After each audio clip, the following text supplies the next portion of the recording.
Guys कभी बहुत से कमेंट आया भाई। मैं पागल हूँ भाई, आप लोगों ने कहा भाई जो आपके कमेंट है ना इनका चाटते हैं, मैं क्या करूँ।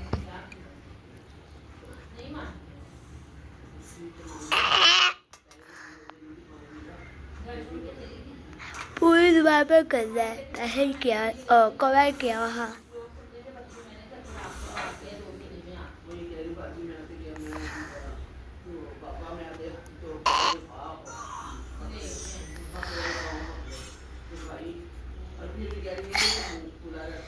थक गई है।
Then guys, don't please ask को बता दिया करें।